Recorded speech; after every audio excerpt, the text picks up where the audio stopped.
close and personal to a person in need. I mean, hearing their story, knowing that if but just for a different set of parents, if but just for growing up in a different location, if but just for a different set of genes, if but just for a different spouse to have been married to. That could be me too.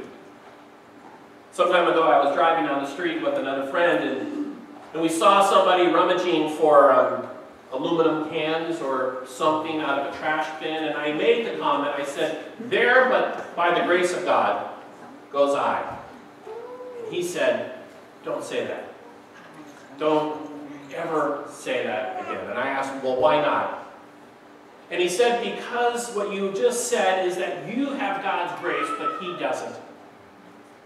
And he said, if God's grace is not upon him, then God's grace is certainly not upon you. He was absolutely right. And somehow Jesus could see in this poor widow that she was a person, that she had worth and value and grace. And he honored her. He honored her for the gift that she gave back to God, and he honored her for the trust that she had in God. But that brings us back to reality, doesn't it? I mean, so who exactly is going to take care of her? Who is exactly going to step up to the job of making sure that her needs are being met? Our government has said, in part, that is our job as a government.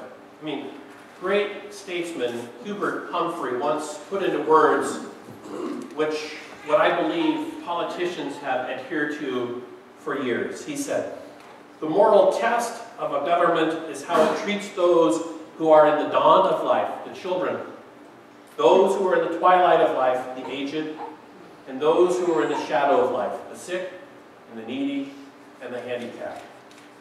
So, we designate 14% of our federal budget, 14%. That is $32 billion less in 2010 than it was in 2009. That's a lot of services that are just not there anymore. They've evaporated, they've gone away. And of course, 14% pales in comparison to the 25% that is set aside for defense and the fighting of 2 wars simultaneously. But it's not the government's job alone. In fact, if you want to get really technical, the job of responding to people who are in need has been, is now, and will always be the job of the church. When my drunken friend pointed his finger at me and said, "It's your job, the job of the church, to take care of people like me," he was right on target.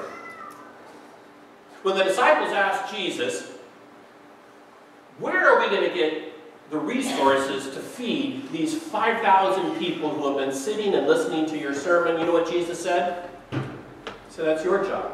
You feed them." When Jesus came to Peter after the resurrection and reported in the Gospel of John and gave Peter his mission, he said to him 3 times, "Feed my sheep." When the early church was divvying up responsibilities, it was the apostles who stood up and said, "And we'll feed the widows." Jesus did once say, "The poor you will have always with you."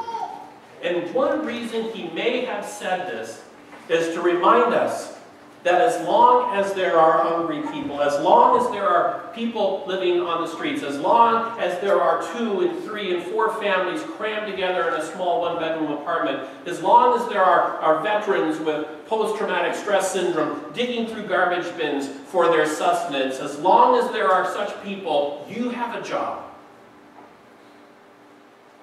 We are doing another one of those special requests in the congregation this month. Actually, not just one, but 3 things that are going on.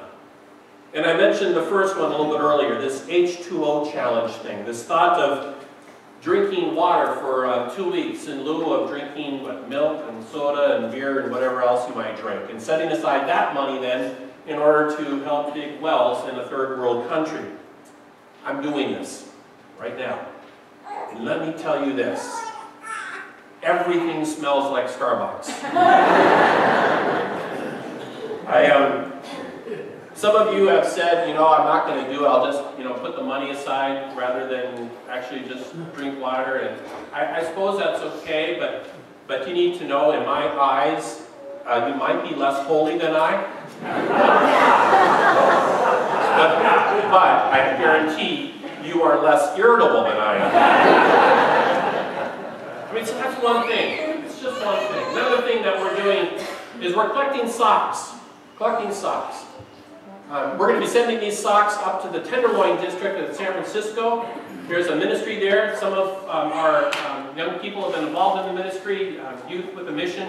Do you know that Tenderloin has more homeless people per capita than anywhere else in Northern California? So we're going to send socks in order to at least dry the cold feet of those who are living on the streets during these winter months. Another thing we're going to be doing, we do this every year. We've been doing this over 20 years now. We're going to be collecting food for hungry people during the Thanksgiving season. Thanksgiving basket, we call it. And you're going to be given the opportunity to go out and go shopping and fill a basket, and we'll give it away. We're going to, largely we've been partnering with the folks at Goshen School to be able to provide families around Goshen School that are truly, truly in need. And so you're going to hear more about that as well. And then guess what? In the month of December, we're going to invite you to participate in buying mosquito nets. These nets are deeply important, providing help for people who live in Africa so as not to be bitten by mosquitoes and thus contracting malaria. This is a ministry outreach that we're doing along with Lutheran World Relief, who is the ones who are actually buying the nets and are on the ground and being able to do these things.